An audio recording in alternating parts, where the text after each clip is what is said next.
Sofia Bellini, a woman with eyes as blue as the Mediterranean, stepped off the train. The scent of lemons and warm earth filled her. This was it, the village of her nonna's stories, a place where time moved slowly. Cobblestone streets, sun-drenched piazzas, and the echo of laughter. It felt like a forgotten dream. Her heart, heavy with the weight of the city, felt lighter already. Sofia was an art historian, drawn to the whispers of the past. Here, in this charming village nestled amidst rolling hills, she hoped to find solace and inspiration. She had rented a small cottage overlooking a vineyard, its walls adorned with faded frescoes. Unpacking her suitcase, she felt a sense of belonging, as if she were finally home. That evening, as the sun dipped below the horizon, painting the sky in hues of apricot and rose, Sofia decided to explore. A melody drifted through the air, drawing her in. It was coming from a small gallery tucked away on a quiet street. Drawn by curiosity and the allure of the music, Sofia stepped inside. The gallery was dimly lit, with soft spotlights illuminating the artwork. Sofia's gaze swept over the paintings, each one a window into another world. And then, she saw him. He sat at a grand piano in the corner, his fingers dancing across the keys. His dark hair fell over his forehead as he played, his eyes closed, lost in the music. He was Leonardo Rossi, a renowned pianist, and the gallery owner's son. Back in their small village after years of performing around the world, Leo felt a familiar ache in his heart. It was the longing for something more, a connection that transcended the applause and the fleeting fame. He poured his emotions into the music, hoping to find solace in the melodies. Suddenly, he sensed a presence. He opened his eyes and saw her, standing by the doorway, bathed in the soft glow of the setting sun. Their eyes met, and in that instant, the world around them faded away. The music stopped, the air crackled with unspoken emotions. "That was beautiful," Sofia whispered, her voice barely audible. Leo offered a shy smile. "Thank you, it's Bach." Thus began their conversation, flowing as effortlessly as the music that had drawn them together.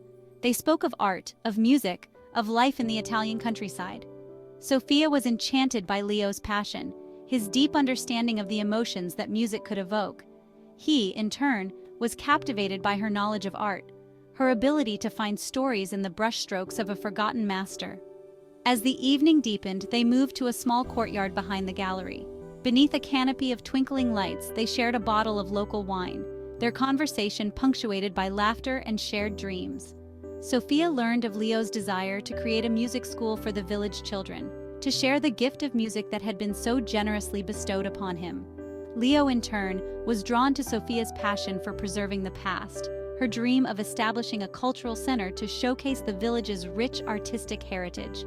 As they talked, they discovered a shared love for beauty, a deep-seated belief in the power of art to heal and inspire. Beneath the Tuscan sun. The following days unfolded like chapters in a beloved novel.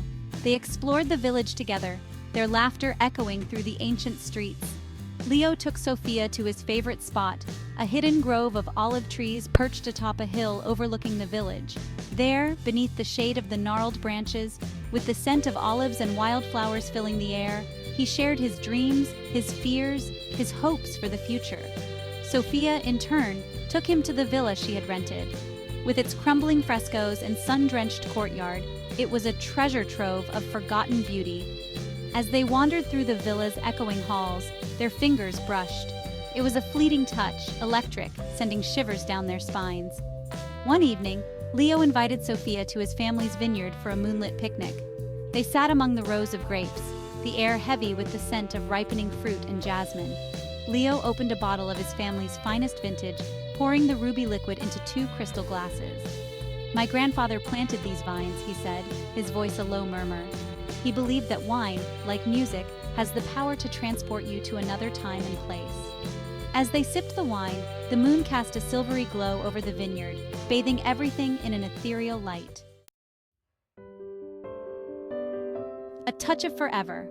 Do you believe in fate?" Sofia asked, her voice barely a whisper. Leo looked at her, his eyes reflecting the moonlight. "I believe in moments," he said. "Moments that change everything. Moments like this."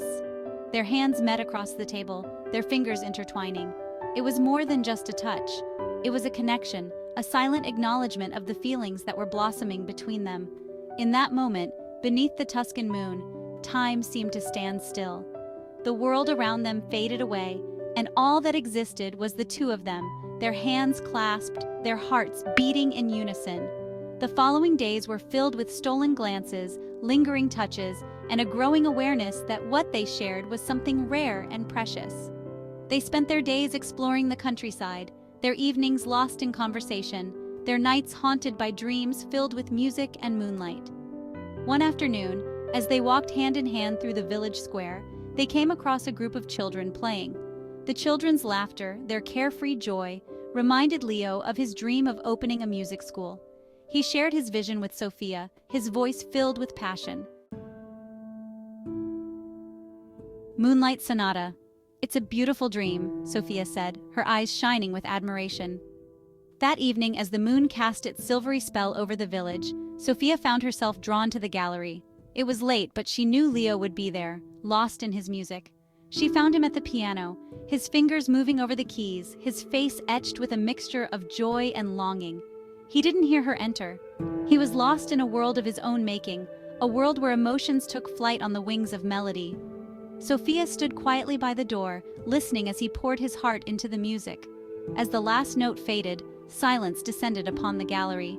It was a pregnant silence, filled with unspoken emotions. Leo turned on the bench and saw her standing there, bathed in the soft glow of the moonlight.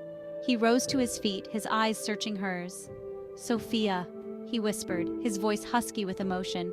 He walked towards her, his steps slow and deliberate.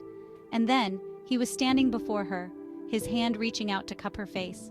Their eyes met, and in that moment the world around them ceased to exist. A love story in bloom. Their first kiss was like the final, soaring note of a symphony. It was a kiss that spoke of longing and desire, of a love that had been waiting to be discovered. They clung to each other, as if afraid that if they let go, the magic would shatter. As the years passed, their love deepened, nurtured by shared dreams and a deep understanding of each other's souls. The gallery became a place where music and art intertwined, a testament to their shared passion for beauty.